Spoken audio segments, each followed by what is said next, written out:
রূপসা, দৈনিক ড্রিবেলে আপনাদের স্বাগত। ময়দান থেকে জেলার মাঠে উত্তেজনা ক্রমশই বাড়ছে। সেই সমস্ত আপডেট নিয়ে এবং হ্যাঁ, বাংলা ফুটবলের আরো কিছু খবর নিয়ে শুরু করছি আজকের পর্ব। তাহলে চলুন প্রথমেই দেখে নিই শ্রী বালাজি নিবেদিত আজকের হেডলাইন্স, ফুটবল এক নজরে। Introducing Sri Balaji's highly acclaimed home away from home concept, Panthanivas, situated in Bolpur, amidst the land of Kabiguru Rabindranath Tagore, and with another one under construction in Duas. We are expanding our presence to Digha, Puri, and Ratchak. We are pleased to present luxury apartments and bungalows at an introductory offer price. In Bolpur, prices start from 21 lakhs onwards, while in Duas, prices start from 15 lakhs onwards. Sri Balaji, build with trust.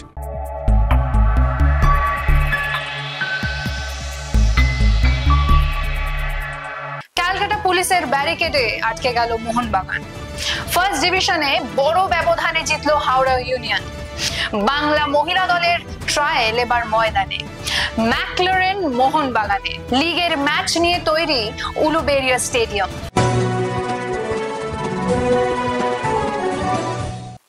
চলে আসি বিস্তারিত খবরে। আবার point নষ্ট মোহনবাগানের। মঙ্গলবার কল্যাণী স্টেডিয়ামে ক্যালকাটা পুলিশের ব্যারিকেডে আটকে গেল তারা। ঘটনাবহুল ম্যাচে দুটি পেনাল্টি গোলে পরিণত করতে পারেননি ফারদিন অভিষেকরা। প্রথমার্ধে সুহেল ভাটের গোলে মোহনবাগান এগিয়ে গেলেও বিরতির পর ব্যবধান কমান ক্যালকাটা পুলিশের রবি দাস। অন্যদিকে প্রিমিয়ার ডিভিশনের অন্য ম্যাচে ভবানীপুর ক্লাব ৩-০ গোলে পিয়ারলেস এসসি কে হারায়। বিজয়ী দলের জাইমিন থাঙ্গা, উমের মুথের ও জিতেন মুর্মু গোল করেন। সার্চি স্পোর্টস নিবেদিত সিএফএল প্রিমিয়ার ডিভিশন গ্রুপ বির কল্যাণী স্টেডিয়ামের ম্যাচের খণ্ডচিত্র আমরা দেখে নিই। প্রতীক মণ্ডলের বাঁশি দিয়ে খেলা শুরু হয়েছিল। প্রথমার্ধ ততটা আমরা ক্যালকাটা পুলিশকে মূলত ডিফেন্সই করতে দেখেছি এবং সেখান থেকে মোহনবাগানের বেশ কিছু চান্স ক্রিয়েট হয়েছিল, কিন্তু গোলের মধ্যে বল রাখা যায়নি। এক্ষেত্রে একটা শট, এটাই প্রথমার্ধে একমাত্র শট ছিল রাজা বর্মনের কাছে। এই ক্ষেত্রে যখন উইং থেকে ভিতরে ঢুকছে আরও পজ করা উচিত ছিল। এখানে মহিদুল কিন্তু ব্যাড ডিসিশন, বাইরে এখানটায় খুব ভালো ক্যাচ করেছে, কিন্তু এই বলটা class ball and class glance header, পেছন থেকে এসে পারফেক্ট নক করেছে, perfect delivery, what a delivery. এই যে পিক, এই সময় গোলের পরে যখন মোহনবাগান পিক ধরেছিল ম্যাচের, তখন তারপরে 10 মিনিটের পরে কিন্তু আস্তে আস্তে করে, জানি না ম্যাচের প্রাধান্য নিল না কেন, বা পেনাল্টি মিসের কারণ হতে পারে, ডেফিনেটলি পেনাল্টি ছিল।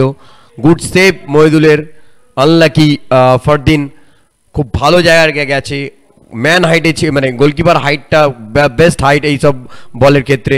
কিন্তু আমি বলবো দাঁতে দাঁত চেপে যেভাবে লড়াই করেছে তোমার কলকাতা পুলিশের প্লেয়াররা, আমি হ্যাটস অফ জানাবো। এই পেনাল্টিটা অবশ্যই গোল করা উচিত ছিল, দেখেছে গোলকিপার বাইরে, পেনাল্টি যে কোনো প্লেয়ার মিস করে, কিন্তু রবির finish, what a finish, world class finish. কিন্তু আমি তার থেকে বেশি, আমি ফিনিশের থেকে বেশি দোষ দেবো আমি সুমিতকে, সায়নকে। কেন কেউ কভার করেনি, কেউ ব্লক করতে যায়নি, ইজিভাবে লাস্ট যখন শুটিং করছে বডি ছুড়ে দেওয়া উচিত ছিল সুমিতের, ব্লক করা উচিত ছিল, তাহলে হয়তো গোল হতো না। এই ক্ষেত্রে আরও একটা ভালো মহিদুলের গোলকিপিং, ভালো সেভ। এখানে আবার রবির একটা শট ভালো ছিল, নিয়ার পোস্টে যদি মারতো তাহলে কিন্তু ডিফিকাল্ট হতো সেভ করতে। এখানটা আরও একটু বেটার করা উচিত ছিল।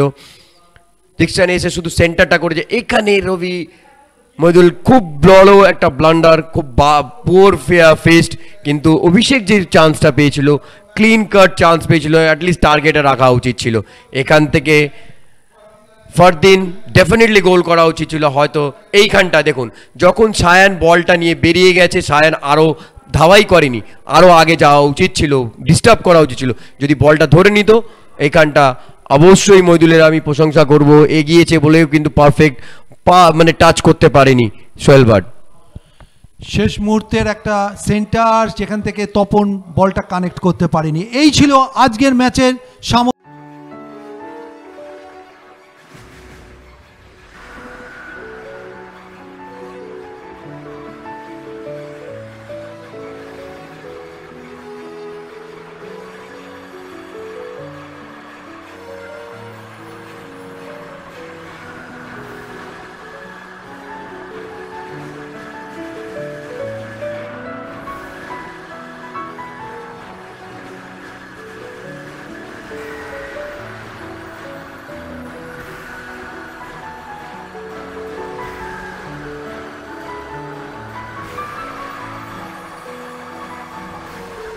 মঙ্গলবার প্রথম ডিভিশনের 6টি ম্যাচ ছিল। দেখেনি কি হলো সেই ম্যাচগুলোর ফলাফল। প্রথম ডিভিশনের ম্যাচে কোন্নগরে দ্য সিটি এসি ক্লাব 1-0 গোলে সাব আরবান ক্লাবকে হারায়। গোলটি করেন অভিক ওরাও। কাকিনাড়ায় ওয়েস্ট বেঙ্গল পুলিশ এসি 1-0 গোলে অ্যাডামাস ইউনাইটেড স্পোর্টস একাডেমিকে হারিয়েছে। জয়সূচক গোলটি রাজীব দত্তের। বাঁশবেড়িয়ায় শালকিয়া ফ্রেন্ডস অ্যাসোসিয়েশন 2-1 গোলে উত্তরপল্লী মিলন সংঘকে হারায়। শালকিয়ার হয়ে কুনাল কুমার পাসওয়ান ও অঙ্কিত এক্কা গোল করেন। উত্তরপল্লীর গোলটি উত্তম রাজবংশী। শ্রীরামপুরে তালতলা একতা সংঘ 2-1 গোলে সিএফসি কে হারায়। তালতলার পক্ষে শুভজিৎ মাঝি ও সুরজিৎ নায়ক গোল করেন। সিএফসির হয়ে গোলটি মোহাম্মদ শাহবাজের। কল্যাণী B3 মাঠে হাওড়া ইউনিয়ন 3-1 গোলে ঐক্য সম্মিলনীকে পরাজিত করে। হাওড়ার পক্ষে জ্যোতির্ময় হেমব্রম জোড়া গোল ও জয় কর্মকার গোল করেন।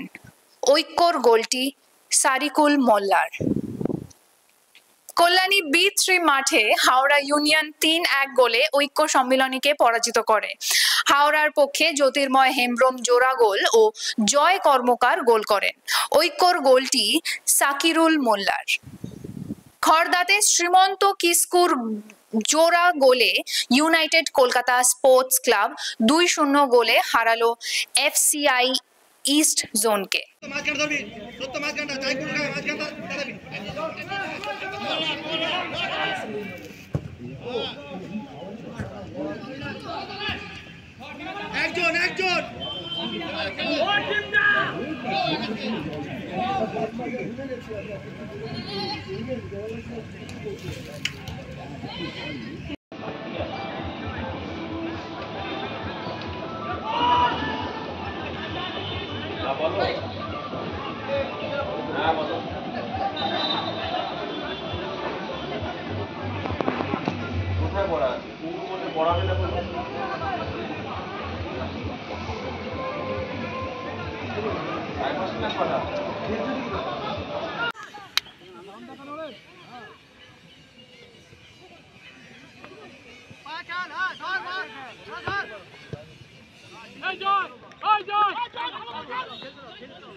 অনূর্ধ্ব 17 জাতীয় ফুটবলে বাংলা মহিলা ফুটবল দল গঠনের লক্ষ্যে ট্রায়াল শুরু হলো ময়দানে।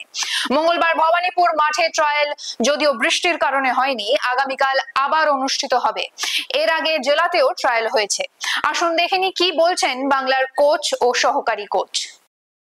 তোমরা সব কোথা থেকে এসেছো?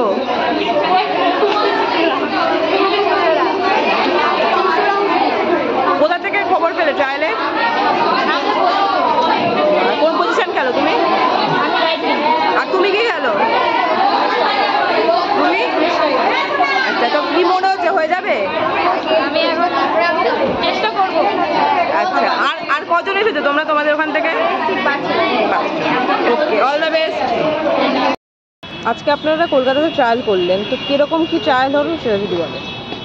না, এখানে এসে দেখলাম মাঠের অবস্থা খুব খারাপ। ছোট ছোট বাচ্চা মেয়েদের ইনজিউর্ড হয়ে গেলে কি হবে, তো সেই জন্য আমরা আজকে এটাও পোস্টপোন করে দিতে বাধ্য হলাম।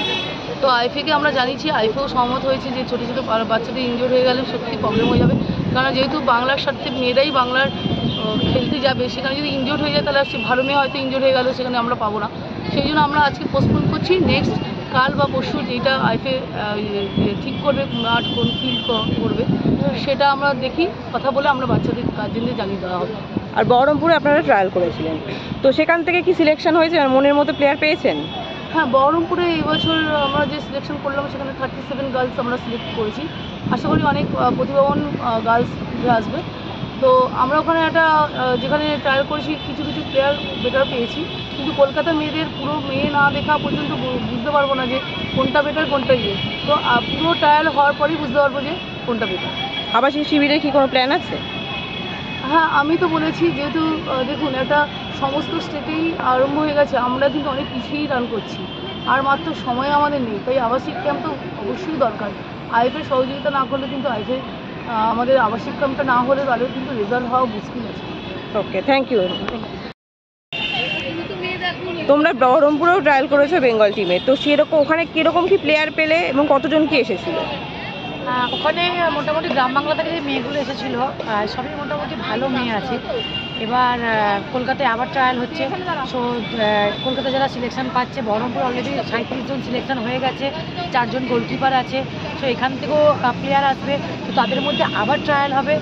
সো দুটো কলকাতা এবং বহরমপুর থেকে যারা সিলেকশন হচ্ছে দুজনকে আবার তাদের মধ্যে বেস্টগুলোকে ট্রায়াল দিয়ে আমরা বেস্ট আরও বেছে নেব। টোটাল 35-40 জনের মধ্যে তাদেরকে রেসিডেন্সিয়াল রেখে আবার তাদের ট্রায়াল নিয়ে যেমন রেগুলার প্র্যাকটিস হয় সেরকমভাবে প্র্যাকটিস নিয়ে আমরা টিম তৈরি করি। তোমাদের গ্রুপটা তো খুব টাফ পড়েছে, তো গ্রুপটা নিয়ে যদি কিছু বলো।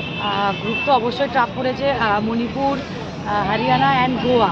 সো অলরেডি আমরা অনেক পিছিয়ে আছি ধরতে গেলে, কেন আমাদের এখনো ট্রায়ালই কমপ্লিট হয়নি। অ্যান্ড আজ তো ট্রায়াল ছিল, মাঠ এত খারাপ, তো ছোটো ছোটো বাচ্চা মেয়ে চোট হয়ে যাচ্ছে, ইভেন ট্যালেন্টটাই আমরা দেখতে পাচ্ছি না, মাঠে দৌড়াতেই পারছি না, বলই মারতে পারছি না। সো এখানে জাজ করা খুব টাফ হয়ে যাচ্ছে যে কোন মেয়েটা বেটার কোন মেয়েটা বেটার না। সো একটু তো চিন্তা আছে গ্রুপ নিয়ে, দেখা যাক কতটা কি হয়। তো কতটা আশাবাদী টিম নিয়ে, যখনই টিমটা হবে মানে কতটা মনে হয়, কারণ বেঙ্গল অনেকটা প্রেশার থাকে কোচদের উপর, তো সেটা নিয়ে যদি কিছু বলো। আশাবাদী তো অবশ্যই আছে, যেহেতু একটা বেঙ্গলের মান সম্মান, শুধু তো আমাদের না, পুরো বেঙ্গলের মান সম্মান যদি আছে আমাদের সাথে। সো আশাবাদী আছে, সেই অনুযায়ী যতটুকু টাইম পাবো নিজেদের সব 100% কোচরা প্লেয়ার্সরা সব 100% দেওয়ার চেষ্টা করব। এবার দেখা যাক কতদূর কী হয়, বাট যতটা টাইম পাবো আমরা আমাদের 100% দেব। ওকে, থ্যাংক ইউ। চলে আসি পরের খবরে। জল্পনার অবসান, অজি তারকা জেমি ম্যাকলোরেন অবশেষে সবুজ মেরুনে দীর্ঘমেয়াদী চুক্তিবদ্ধ হলেন ক্লাবের সঙ্গে। মোহনবাগান দিবসেই এই তারকা ফুটবলারের জন্মদিন। নিজের ইনস্টাগ্রাম প্রোফাইলে সমর্থকদের আগাম উপহার দিলেন নিজের জন্য 29 নম্বর জার্সি বেছে নিয়ে। পেট্রাটোসের এই সতীর্থ মোহনবাগানে নিজেকে প্রমাণ করতে চান। Hey everyone, it's Jamie, but you can call me Maka. I'm really proud to announce I have signed for Mohunbagan. I really cannot wait to get over to Kolkata and meet you guys, meet all the fans, meet my new teammates, meet some friends I've played with before.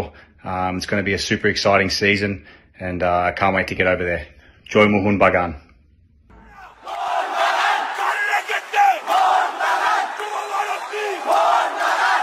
Kolkata football league শুধুমাত্র ময়দানে আবদ্ধ না থেকে ছড়িয়ে পড়েছে জেলায় জেলায়। জেলার স্টেডিয়ামগুলো কলকাতা ফুটবল লিগ নিয়ে প্রস্তুত। এই সব স্টেডিয়ামের চিত্র আইএফএ টিভি তুলে ধরছে বিশেষ প্রতিবেদনে। আজ আমরা উলুবেড়িয়া স্টেডিয়ামে। আমরা দাঁড়িয়ে আছি কোথায়? হ্যাঁ, নবনির্মিত উলুবেড়িয়া স্টেডিয়াম, হাওড়া জেলা অন্তর্গত। এবং যেমনটা আমরা জানি, এই যে মাঠটি, এই মাঠটিতে কিন্তু এখন আইএফএর প্রিমিয়ার ডিভিশনের খেলা হচ্ছে। ভবানীপুর খেলছে, পিয়ারলেস খেলছে, রেনবো খেলছে, ভালো ভালো দলগুলি খেলতে আসছে এখানে। এবং স্বভাবতই আমরা আইএফএ টিভি আমরা প্রত্যেকটা জায়গায় যে সমস্ত স্টেডিয়ামে খেলা হয় আপনারা দেখেছেন, এর আগে আমরা ব্যারাকপুর স্টেডিয়াম নিয়ে আমরা তথ্য তুলে ধরেছি। আজকে কিন্তু তথ্য তুলে ধরবো উলুবেড়িয়া স্টেডিয়াম নিয়ে। এই স্টেডিয়ামের পেছনে উলুবেড়িয়া পৌরসভা তো অবশ্যই একটা অবদান আছে, এটা বলাই বাহুল্য। কিন্তু কত টাকা আনুমানিক খরচা হয়েছে, কি তাদের প্ল্যান, প্রোগ্রাম, এক্সিকিউশন, চলুন আমরা শুনে নিই পুরসভার যিনি ভাইস চেয়ারম্যান আছে তার মুখ থেকে। এই মুহূর্তে রয়েছেন আইফে টিভির সাথে শেখ এনামুর রহমান, যিনি ভাইস চেয়ারম্যান উলুবেড়িয়া মিউনিসিপ্যালিটির। স্যার, যেটা জিজ্ঞেস করব, এই যে স্টেডিয়ামটা আপনারা করেছেন, আনুমানিক কতটা জমি বা জায়গার ওপর, এবং এই যে স্টেডিয়াম দেখতে পাচ্ছি এই মুহূর্তে কতজন দর্শক আসন বসার জায়গা, সেটা যদি আমাদেরকে একটু বলেন। নমস্কার, আইফে টিভিকে ধন্যবাদ জানাই, কৃতজ্ঞতা জানাই উলুবেড়িয়া পৌরসভার পক্ষ থেকে। আমাদের উলুবেড়িয়া স্টেডিয়াম মাঠ, এটা প্রায় 3-4 একরের অধিক জায়গা নিয়ে স্টেডিয়াম মাঠটা আছে। স্টেডিয়াম মাঠটা বিগত দিনে খুব বেহাল অবস্থায় ছিল। 2011 সালে তৎকালীন যিনি বিরোধী নেত্রী, বর্তমানে যিনি মামাটি মানুষ সরকার মাননীয় মুখ্যমন্ত্রী, আমাদের প্রিয় বিধায়ক, বর্তমানে বিধায়ক পুলক রায় মহাশয়, ডক্টর নির্মল মাঝি এবং শফি সাহেবের সমর্থনে সভা করতে এসেছিলেন মাঠটা দেখার পরে আমাদের মাননীয় মুখ্যমন্ত্রী পুলককে জিজ্ঞাসা করলেন, পুলক মাঠের এই অবস্থা কেন? তখন দিদিকে পুলক রায় বললেন যে বারবার শিলান্যাস হয় কিন্তু পুনরায় মাঠের যে গঠন সেটা করেনি। দিদি সেদিনে সেই শপথেই ঘোষণা করেছিলেন, যদি আমরা সরকারে আসতে পারি উলুবেড়িয়ার মানুষকে একটা উপহার দেব, পূর্ণাঙ্গ খেলার পরিবেশযুক্ত একটা স্টেডিয়াম মাঠ উপহার দেব।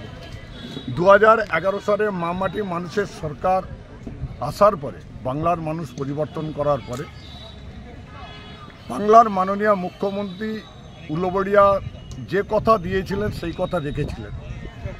2013 সালে তিনি অ্যাডমিনিস্ট্রেটিভে মাঠটার জন্য ফিনান্সের অনুমোদন দেন। তৎকালীন ক্রীড়ামন্ত্রী ছিলেন মদন মিত্র এসে এখানে শিলান্যাস করেন। 2014 সালে শিলান্যাস করে প্রায় 8.5 কোটি টাকার অনুমোদন দেন। সেটা যে টেন্ডার হয়েছিল, সেই টেন্ডারে যে এজেন্সি পেয়েছিল, পাওয়ার পরে দায়িত্ব দিয়েছিল 240 দিনের মধ্যে পূর্ণাঙ্গ স্টেডিয়াম গঠন করা। সেই সময়সীমার মাধ্যমে উলুবেড়িয়ার মানুষকে সুন্দর পূর্ণাঙ্গ স্টেডিয়াম মামাটি মানুষ সরকার উপহার দেন। 2016 সালে মাঠটা শুরু হয় খেলা। তারপরই খেলা কিছু আমরা আইএফের খেলা, কিছু এখানে লোকাল খেলা করার পরে, মহকুমার লেভেলের খেলা করার পরে প্যান্ডামিক সিচুয়েশনেতে আমরা 3 বছরে আমাদের মাঠটা বন্ধ থাকে। তখন খেলাধুলাটা বন্ধ হয় লকডাউন প্রোগ্রাম। আফটার লকডাউন 3 বছরের মাঠটা খুব বেহাল অবস্থা হয়েছিল। উলুবেড়িয়া পৌরসভা, বর্তমানে যিনি বাংলার পূর্ত এবং জনস্বাস্থ্য কারিগরি দপ্তরের মন্ত্রী মাননীয় পুলক রায়ের ঐকান্তিক প্রচেষ্টায় উলুবেড়িয়া পৌরসভার উদ্যোগে 12 লক্ষ টাকার অধিক খরচ করে আবার মাঠের পরিবেশটাকে সুন্দরভাবে তৈরি করা হয়। আজকে আমাদের সৌভাগ্য, আমরা খুব ভাগ্যবান, আমরা উল্লাসিত, আমরা আপ্লুত যে খেলা আমরা প্রাক্তন ফুটবলার, আমরা বর্তমানে যখন তৎকালীন যখন খেলতাম কলকাতার আইএফএতে, আমাদের যে খেলা ফার্স্ট ডিভিশনের খেলা কলকাতায় গিয়ে দাঁড়িয়ে র্যাম্পার্টে দাঁড়িয়ে দেখা হতো, টিকিট করে দেখতাম। আজকে মাননীয় মুখ্যমন্ত্রী এবং আইএফএর সহযোগিতায় উলুবেড়িয়ার মাঠে এবং আমার মাননীয় পুলক রায়ের সহযোগিতায় উলুবেড়িয়ার মাঠে সেই খেলা আমাদের এখানকার দর্শক দেখতে পাচ্ছে। আইএফএর পুরোপুরি সব কিছু, সব ম্যাচগুলি, সব খেলাগুলি দেখা হচ্ছে। আমাদের লক্ষ্য যে আমরা আপনারা শুনলেন আইফে টিভির পর্দায় যে শেখ এনামুর রহমান, যিনি ভাইস চেয়ারম্যান উলুবেড়িয়া পৌরসভার। এই যে দেখতে পাচ্ছেন আমার পেছনে এই যে স্টেডিয়াম, প্রায় 6000 মানুষ কিন্তু এখানে বসে ম্যাচ উপভোগ করতে পারে, এবং এই স্টেডিয়ামে কিন্তু আর অল্প কিছুদিনের অপেক্ষা তারা জোর কদমে কাজ এগোচ্ছেন। মাননীয় মন্ত্রী পুলক রায়ের কাছে দরবার করেছেন যে ফ্লাড লাইট যেন তারা বসাতে পারেন, এবং একটা উন্নত মানের জিমনেশিয়াম, এবং মানুষটি আদ্যপান্ত পড়ে থাকেন মাঠে, এবং তার পুরসভার যে টিম, আজকেও কিন্তু আমরা যখন এই মাঠে প্রতিবেদন নিতে এসেছি, বৃষ্টি হয়েছিল, কিন্তু মাঠটিকে এত সুন্দর তারা তৈরি করেছেন। একটি ভালো উপভোগ্য ফুটবল ম্যাচ আমরা দেখলাম, এবং এনামুর রহমান এবং তার এন্টার টিমকে আমাদের আইফে টিভির তরফ থেকে ধন্যবাদ জানাবো। এই যে নবনির্মিত স্টেডিয়াম, এখানে পুলক রায় আসেন, আমাদের প্রাক্তন উলুবেড়িয়ার থেকে রয়েছেন বিদেশ বস্তি, ইনিও আমাদের প্রাক্তন প্লেয়ার। সব মিলিয়ে কিন্তু হাওড়া জেলা থেকে প্রচুর প্লেয়ার উঠেছে একটা সময় আমরা জানি। কাজেই সেই দিকে নবরূপে, নব আঙ্গিকে কিন্তু যেভাবে তারা এই স্টেডিয়ামটাই রক্ষণাবেক্ষণ করছেন এবং তুলে আনছেন, প্রচুর মানুষজন আসছেন খেলা দেখতে। কাজেই আমরা এই স্টেডিয়ামকে নিয়ে অত্যন্ত আশাবাদী যে ভবিষ্যতে আরও বেশ কিছু অত্যাধুনিক সাজসজ্জা, অত্যাধুনিক জিমনেশিয়াম, ভালো ব্যবস্থাপনা আমরা উলুবেড়িয়া স্টেডিয়ামে দেখতে পাবো। যশবন্ত বিশ্বাসের রিপোর্ট, আইফে টিভি, উলুবেড়িয়া। আজকে আজকের ফলাফল Calcutta football league 3rd division. তৃতীয় ডিভিশনের খেলায় গঙ্গাধরপুর মাঠে আলিপুর স্পোর্টিং ও বালি দেশবন্ধু হাওড়া মানিকতলার খেলাটি 1-1 গোলে শেষ হয়। আরিয়াদহ মাঠে গ্রিয়ার এসসি এবং মনোহরপুকুর মিলন সমিতির খেলা 3-3 গোলে শেষ হয়।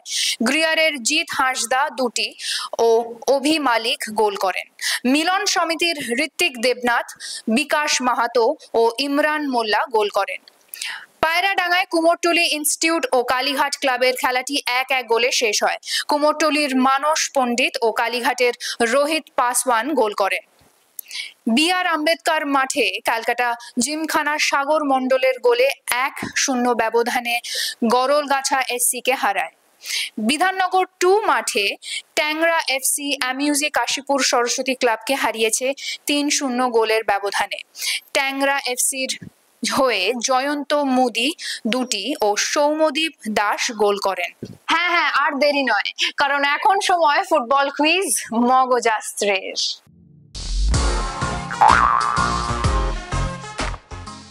চলুন তাহলে প্রথমে দেখে নিই গতকালের প্রশ্নের সঠিক উত্তরটি। আমাদের গতকালের প্রশ্নের সঠিক উত্তর হলো ভারতীয় ফুটবল দলের প্রথম বিদেশি কোচ হলেন বার্ট ফ্ল্যাটলে। এই প্রশ্নের সঠিক উত্তর দিয়েছেন ফেসবুক পেজে পঞ্চানন দত্ত, আপনাকে ধন্যবাদ। চলে আসি আজকের প্রশ্নে। কলকাতা ফুটবলের ইতিহাসে প্রথম দিকে ক্লাবগুলোর কোনো কোচ থাকতো না। সিনিয়র ফুটবলার ও কর্তারাই কোচের ভূমিকা পালন করতেন। ধীরে ধীরে কোচের গুরুত্ব বাড়লো কলকাতা ফুটবলে।